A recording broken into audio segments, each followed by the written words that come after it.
Hello everyone, I'm Gabrielle with Cartown Kia. You guys, I am here at the Kentucky Equine Adoption Center. I have Carrie here with me. So excited to be here with you. We wanted to shed some light on this amazing organization that you all have here. So how long has this been here?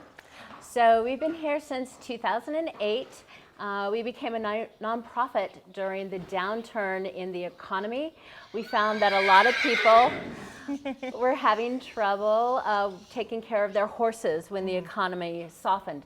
And so we became the Kentucky Equine Adoption Center. We take in all equine who've been surrendered or neglected or that we have rescued. And we bring in the horses and we retrain them. We try to give them a second chance at life, and then we help them find their forever home. All right, and so what kind of horses do you guys take in? Like, what kind of backgrounds do they have? So we take in horses that people can no longer care for. Our phone rings daily with people who maybe they're 80 years old, they can no longer get to the pasture, they can no longer care for their horses. So they will call us and make arrangements to surrender those horses. Okay. We also get phone calls when we hear about horses that are in distress. So we will go out and round up those horses and bring them here so we can take care of them and heal them up and then find their forever home.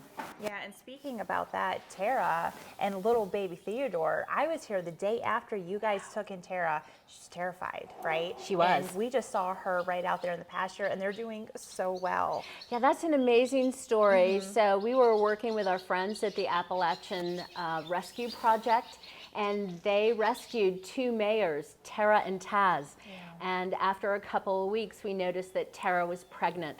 And so now we have Tara, Taz, and baby Theodore. Oh. And it was such an exciting moment to see his birth. He was born on April the 6th. And really, if he had not been born here at the Kentucky Equine Adoption Center, he would not have survived because he had trouble. Yeah. Since Tara was malnourished, he didn't have all the nutrients in his body to fully stand on his own. So we had to take care of him. Okay, I did see that. He's a great success story. Yeah. He's thriving today and loves his pasture. Yeah, he's absolutely beautiful.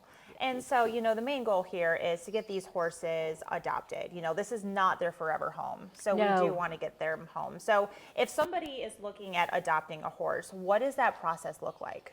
Yeah, that's a great question. So the process is to go to our website, kyeac.org, and to fill out the adoption form. It's under the adoption tab, and to go through the paperwork, we'll ask questions about where you would keep this horse and who your vet is, who your farrier is. We have a very rigorous adoption process, and that's to protect the horses. Right. We've rescued these horses and we've rehabilitated them, and we want them to find their very best forever home. Okay. So the first step is to fill out the form, and then once you fill it out and you've been approved, then we'll match you with a horse that we think would suit you and your home and your experience level. Okay, sounds good. Yeah. And then, you know, I'm sure you guys are always looking for volunteers or help with certain things. How can people get involved with you? We would love to have volunteers. We'd love to have additional corporate sponsors or donors, office help. So again, if you go to our website, there's a volunteer tab where you can fill out the form and join our volunteer staff. We have probably 30 volunteers who help us on a weekly basis. It takes a lot of hands to take care of 50 horses. That's a lot. It is a lot. So we'd love to have more. Yes, volunteers are always needed. Absolutely. All right, so you guys are sitting on 72 acres, which is absolutely large. So I know there's got to be some more things going on. What are those? Yeah, so we have a lot going on here at the farm on a weekly basis. You might find a school group that was out here in our Take the Reins program, learning about horses and how to take care of an equine. You'd be surprised, even in Lexington, school children may not have ever come in contact with a horse or touched a horse. Yeah. So we love to share our knowledge with school children.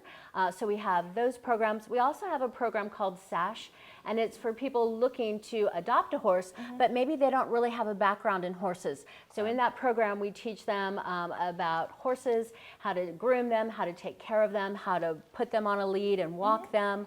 And this is all to help them gain confidence for when they ultimately will become an adopter. So we have those kinds of programs. We also open our facility for special events. We're a part of Horse Country, where you can go online and sign up for a tour of our facility. Okay. Those usually last about an hour and a half, and we introduce people to our horses, and we show them what we have going on here in terms of our barn and maintenance and care and feeding of our herd. Okay, so what's the future looking like for Kentucky Equine Setter? So our future is really bright. We're looking to expand our footprint here in Nicholasville, gain some additional acres, and because if we have more land, we can help more horses. Right. And so with that growth, we'd like to hire more trainers, and we'd like to have more programming for the public. So the future is really bright here. We love helping Kentucky-based horses. We like to look in our own backyard and help our neighbors. Right. And then once we've taken our horses, of course, we'll adopt them anywhere. We've adopted horses out as far as Alaska and most recently Rhode Island. So That's amazing. we love healing up our Kentucky horses and Yeah. sharing them with the rest of the country. Okay. Yeah, so please reach out if you have a question about a horse or something that we haven't discussed today. We would love to hear from you. We're very active on all of our social media channels. You can find us on Facebook, Instagram, Twitter, and of course on our website. So we would love to hear from you. We're very proud of our horses and we love sharing them with the public. So thank you.